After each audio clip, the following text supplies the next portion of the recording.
Are you still feeling embarrassment and shame about being divorced? Are you still pretending and hiding your failed marriage from your friends and family? Well, in today's video, we are going to explore the common emotions of embarrassment and the self-judgment associated with divorce. My goal is to help you embrace your journey and move forward with strength and confidence.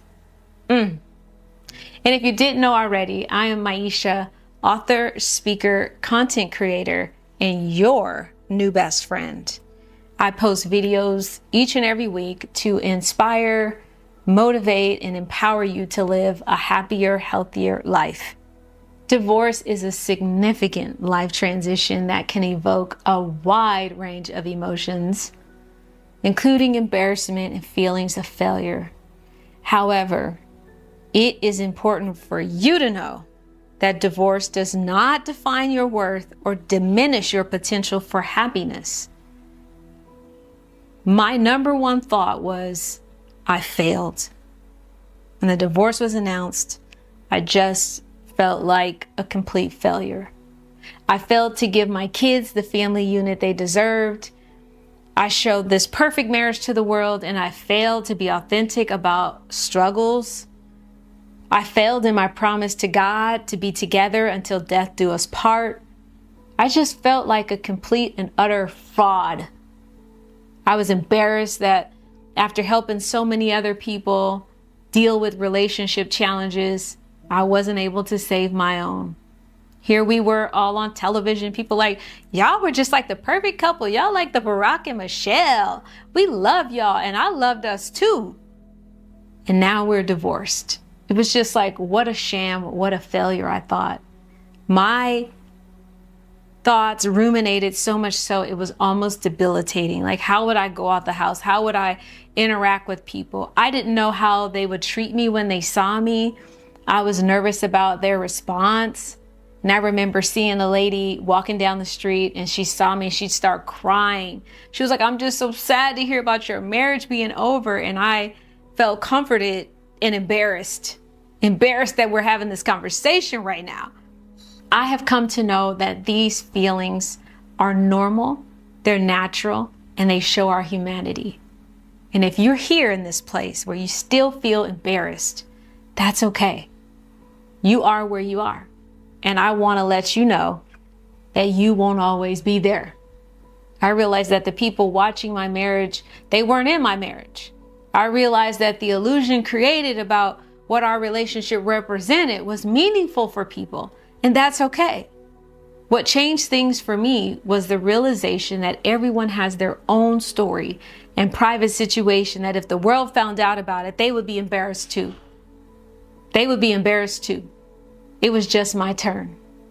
And here are a few things that you can do to overcome the embarrassment. It may take time, and embrace this journey. You are where you are.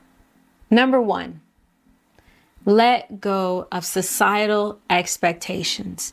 There's this thought that society places on us that's unrealistic, and it leads to feelings of embarrassment or failure when a marriage ends in divorce. Like we all go, oh no, John and Jill. It's something that we've been conditioned to see as a point of success, and divorce feels like a point of failure, when that is not the full truth. I say challenge those societal norms. I know I did. I reminded myself that everyone's journey is unique, and divorce does not have to equate to a personal failure. You get to redefine that. Recognize that what society says is not a reflection of your true worth or happiness. Focus on self-compassion. Treat yourself with kindness in those moments where you feel like I wasn't able to do it. I failed. It's like, that's okay. You did the best that you could do.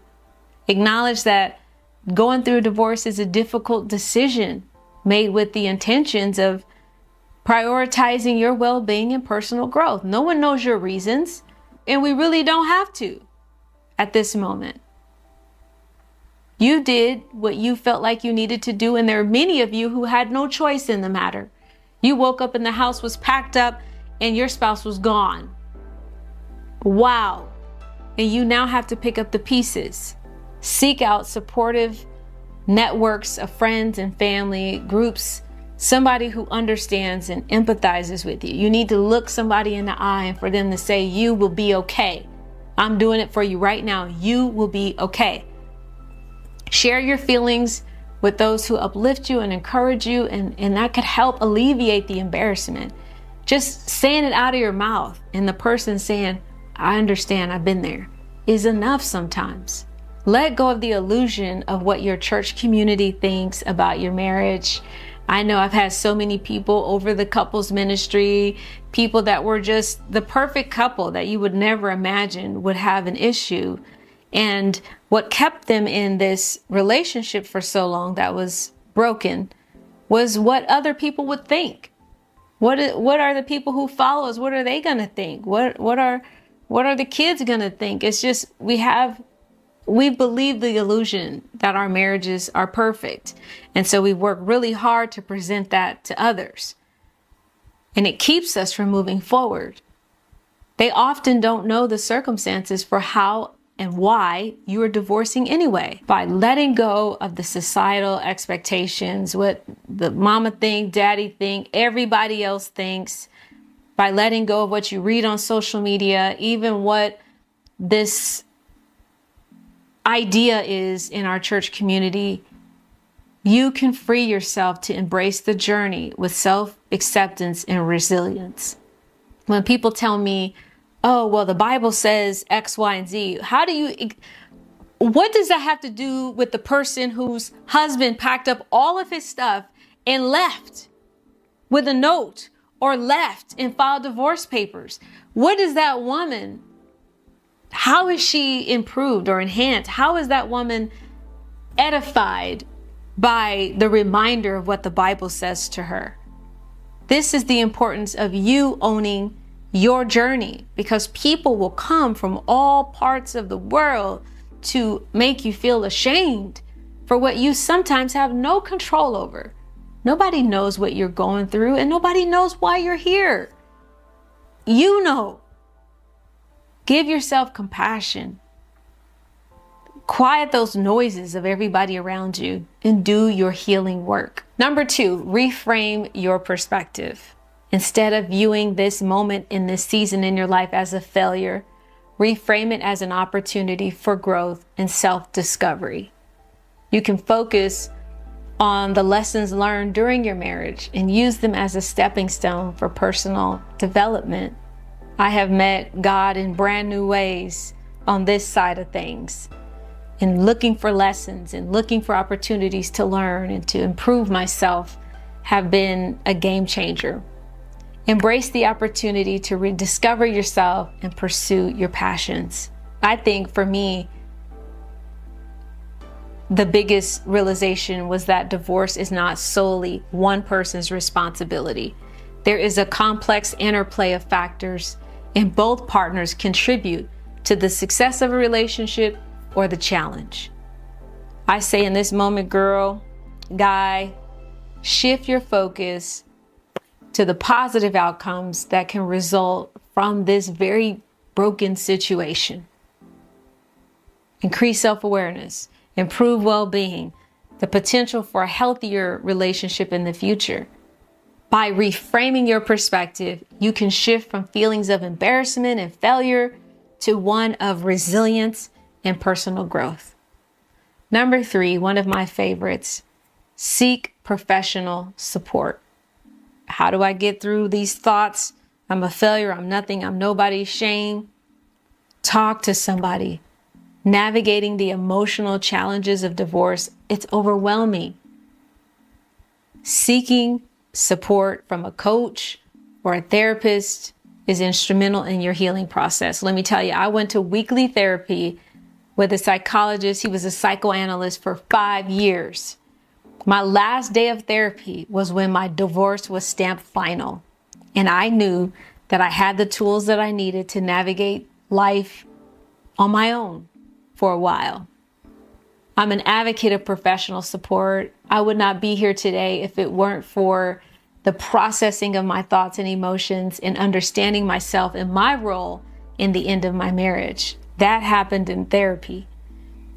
You don't have to be crazy. You don't, all these things that we come up with. I needed somebody to be there for me, and I had to pay them to be there for me, and that was okay. Engage in individual therapy or counseling to process your emotions or gain clarity, develop coping strategies. A professional can give you specific tools for your needs. If you don't know how to find a therapist, find a coach or a mentor. Work with somebody, a guide who specializes in this area that can provide guidance and accountability and empower you to create a fulfilling post-divorce life. I mean, I'm here to serve. My link is in the description, baby. Let's do our work. By seeking professional support, you equip yourself with the tools and resources necessary to overcome embarrassment and self-judgment. I'm rooting for you. It has to happen, and there has to be a shift in you. Number 4, cultivate self-acceptance and resilience. Embracing yourself and being resilient that nothing will stop me is crucial for navigating this part of the journey. And you may say, well, how do I do that? How do I embrace myself? Practice self-care. Prioritize your physical and your mental space, your emotional well-being. Exercise, practice mindfulness. Find a hobby that you enjoy. I bought tennis rackets and a ball, and I promise you, I want to be like Serena Williams out there on the court. But set realistic expectations and understand that healing takes time, and there will be ups and downs along the way. Be patient with yourself. You can do this. I'm rooting for you to be the best person you can be for you and for the people in your life that love you. Don't hang your head down because you've gone through a divorce. There is nothing wrong with you. You don't have some stain or permanent mark on you forever. You are having a human experience that nearly 50% of married people will go through. When people see me and feel sad, I meet them with a smile. When people have a look of shame when they say I'm divorced, I say congratulations. I understand what they have walked through. I understand it could have killed them and broke them down mentally. It could have devastated their lives. I'm happy that they've survived and are still standing.